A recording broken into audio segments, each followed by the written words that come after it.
Thank you very much, Riv. Great cast of the day once again. Now, Zyrene, we had a very controlled game from Counterlogic Gaming. The start of the split going very well for them, putting out a really cool, almost poke comp in this. Yeah, it's very reminiscent of what they were running before when they were winning games last season. Nidalee and Ezreal. Exactly. They're running a lot of poke, a lot of disengage, a lot of things that can get around the map and then take objectives, because they didn't lose a single turret, because they had the rotational play and they were on top of it. Yeah, and it's really cool seeing how the actual comp worked out in specifics. You've got the centerpiece is the AP Kog'Maw, right? Actually really good burst for a poke champion as long as you kind of get that first hit in.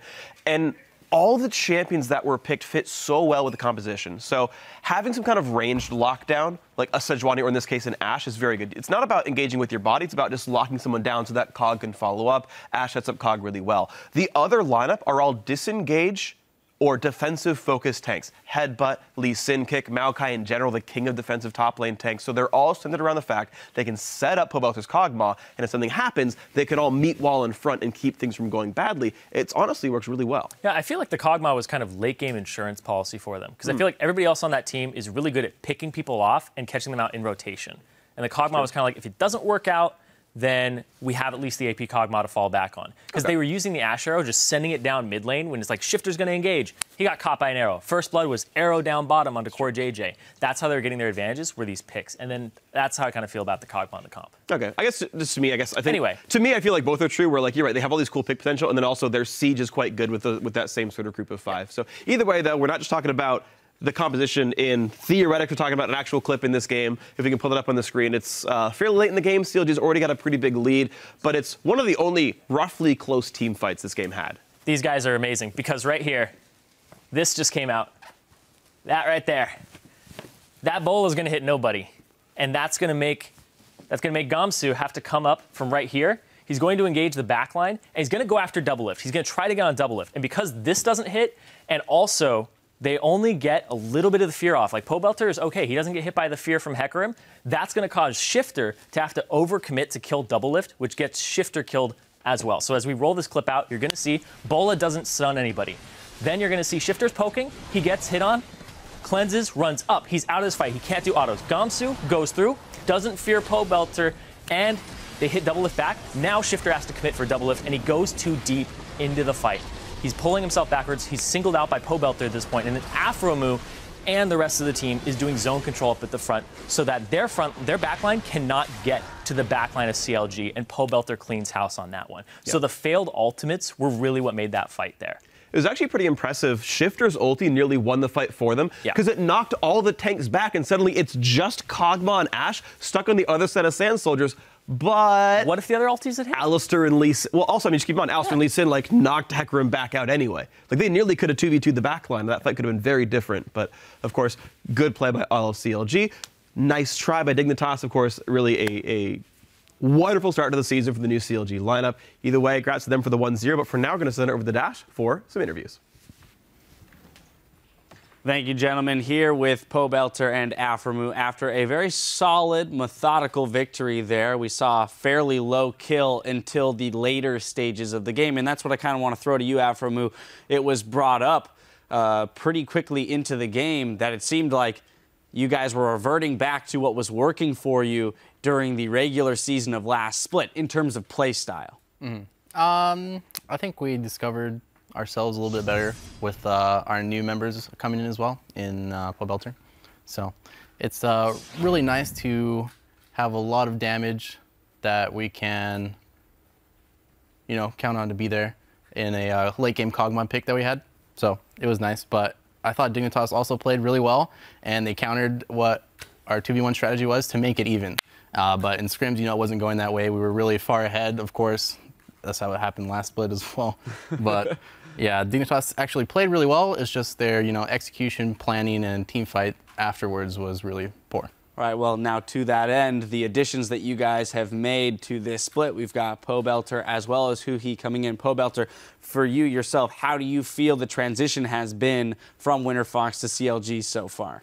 It's been, like, really great. I knew it would be probably an upgrade because obviously CLG placed higher than Winterfox. Winterfox got relegated, so I knew it would be a little better, but I feel like I fully trust all my teammates, and I don't know, I just think they're all really good, and so it's really nice to play on a team like this. And so how exactly is scrimming going to work once we have Huhi here? Because I think there's going to be some, a lot of people are curious as to how the dual mid laner thing is going to work. So when we've got both mid laners here and present for all weeks, dividing time between the team and actually being able to level up the team synergy with both mid laners has got to be difficult.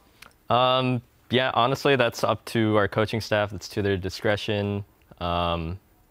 I'm not privy to like how exactly it will be handled, but I trust that they'll do a good job. At the moment, do you feel that there's a glaring difference between the two of you as mid laners, a strength that you bring and a strength that he brings that's going to allow you guys the capabilities to put more strategies into practice? Huhi's actually still in Korea working out his visa with management, so he hasn't been able to. I haven't seen him come over and scrim with the team yet, so I'm not exactly sure so far. But I'd say generally, like, I'm more of a risky player, and I'll put myself in a riskier position and use my own summoners to deal more damage, but he just likes to play more methodically. So I think that's the difference. Well, and so then on the other side of things, we had some support staff changes. We have Zixlol moving up into kind of like the head. Like, how did Kobe named it like the analyst with power, essentially. And then we have Blurred Limes coming in. How has the shuffling around of management been for you guys so far? It's more defined in what our coaching staff's roles are. So we have Chris, who's our new coach, who handles more lifestyle stuff, as well as, the egos that we have on the team and attitudes, and he really just breaks it down and kicks our asses essentially when we screw up.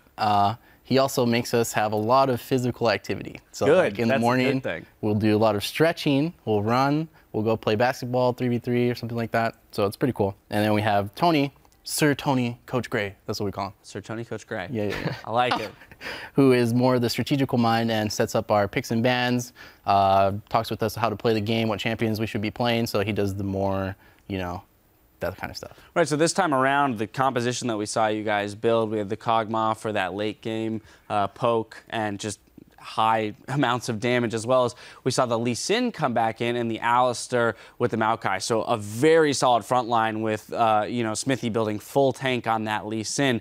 Is this kind of what the new mid lane situation is allowing you to do, put a lot of pressure on the two carries and a massive support system between the other three players? Honestly, it's just how the meta is right now.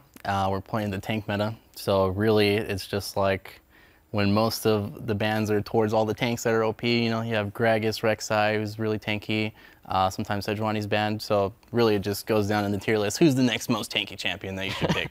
And then you have a solid backline with long range that you can kill people with, and that's usually how the meta goes right now. All right, well, we've seen Ashe come to fruition. I, for one, am very excited about that champion coming back into the meta. Finally, I do want to get your guys' thoughts on the other top-tier teams, coming into this split. We saw C9 and TSM play it out earlier in a very exciting match. Pobelter, thoughts on those two teams, the way that the C9 roster is incorporating Incarnation and TSM coming out of MSI after that game?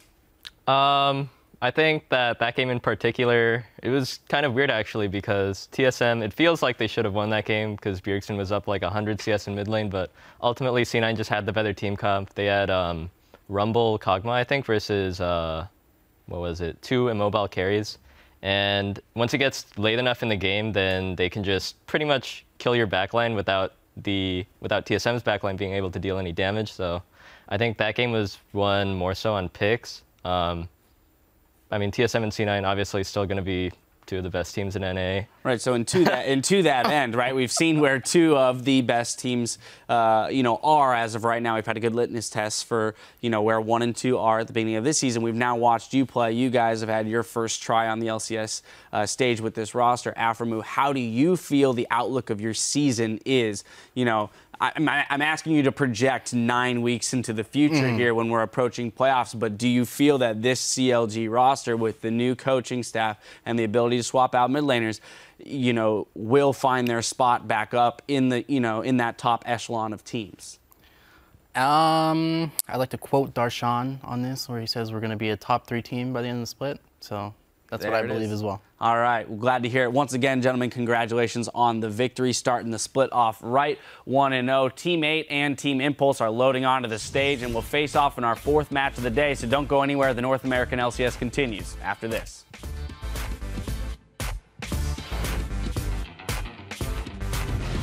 Back at LCS, boys, the dream. Hey, man. This is what living's about. Hello. Down towards Crab. Oh, Belter a little too antsy in the pantsy. He misses the last soldier. Ziggy. We can walk forward. I'm on Reset. Back up. Come back. Arrow set. Come back. Wait. Back seconds on pull. 5 seconds on pull. Hector's gonna home guard. Come. Can't do much to get out of this one. It's a flash in from Aframu as well, and Core JJ is just completely caught out of position. Following behind, Luden's Echo blows up and hits Kiwi Kid as well. They're all very low. Double Lift's getting the double kill on this one. CLG takes down Team Dignitas.